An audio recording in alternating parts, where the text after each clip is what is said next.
भगवान शंकर के पूर्ण रूप।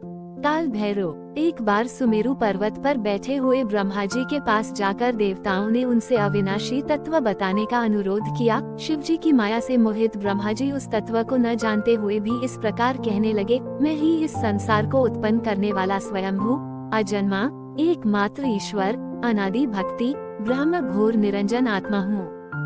मैं ही प्रवृत्ति और निवृत्ति का मूलाधार सर्वलीन पूर्ण ब्रह्म हूँ। ब्रह्मा जी ऐसा कि पर मुनि मंडली में विद्यमान विष्णु जी ने उन्हें समझाते हुए कहा कि मेरी आज्ञा से तो तुम सृष्टि के रचयिता बने हो, मेरा अनादर करके तुम अपने प्रभुत्व की बात कैसे कर रहे हो।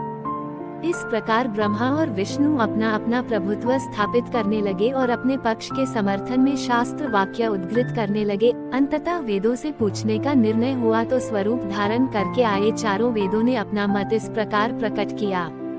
ऋग्वेद जिसके भीतर समस्त भूत निहित हैं तथा जिससे सब कुछ प्रवत होता है और जिसे परमात्मा कहा जाता है, वह एक रुद्र रूप ही है।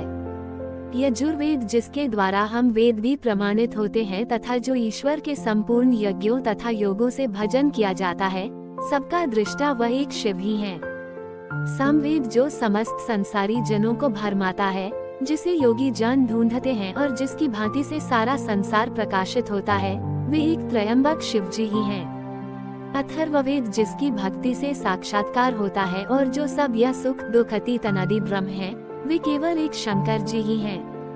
विष्णु ने वेदों के इस कथन को प्रताप बताते हुए नित्य शिवा से रमन करने वाले दिगंबर पीतवर्ण धूली धूसरित प्रेमनाथ कुवेटाधारी सर्वावेष्टित वृपन वाही निसंग शिव जी को पर ब्रह्म मानने से इनकार कर दिया। ब्रह्मा विष्णु विवाद को सुनकर ओंकार ने शिव जी की ज्योति नित्य और सनातन पर ब्रह्म बताया, परंतु फिर भी शिव माया से मोहित ब्रह्मा विष्णु की बुद्धि नहीं बदली। उस समय उन दोनों के मध्य आदि अंत रहित एक ऐसी विशाल ज्योति प्रकट हुई कि उससे ब्रह्मा का पंचम सिर जलने लगा। इतने में त्रिशूलधारी नील लोहित शिव वहां प्रकट हुए तो अज्ञानतावश ब्रह्मा उन्हें अपना पुत्र समझकर अपनी शरण में आने को कहने लगे। ब्रह्मा की संपूर्ण बातें सुनकर शिवजी अत्यंत क्रुद्ध हुए और उन्होंने तत्काल भैरव को प्रकट कर उससे ब्रह्मा पर शासन करने का आदेश दिया। आज्ञा का पालन करते हुए भैरव ने अपनी बाईं उंगली के नखाग्र से ब्रह्मा जी का पंचम सिर काट डाला। भयभीत ब्रह्मा शतरुद्री का पाठ करते हुए शिवजी के शरण हुए। ब्रह्मा और विष्णु दोनों को सत्य की प्रतीति हो गई और वे दोनों शिवजी की महिमा का गान करने लगे। यह देखकर शिवजी शांत हुए और उन दोनों को अभयदान दिया।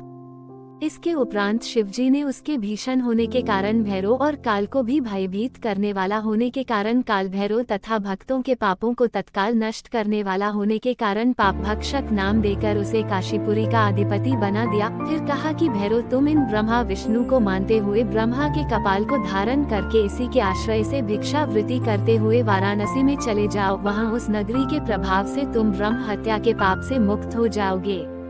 शिवजी की आज्ञा से भैरव जी हाथ में कपाल लेकर ज्यों ही काशी की ओर चले, ब्रह्म हत्या उनके पीछे पीछे हो चली। विष्णु जी ने उनकी स्तुति करते हुए उनसे अपने को उनकी माया से मोहित न होने का वरदान मांगा। विष्णु जी ने ब्रह्म हत्या के भैरव जी के पीछा करने की माया पूछना चाहिए तो ब्रह्म हत्या ने बताया कि वह तो अपने आप को पवित्र और मुक्त होने के लिए भैरव का अनुसरण कर रही है।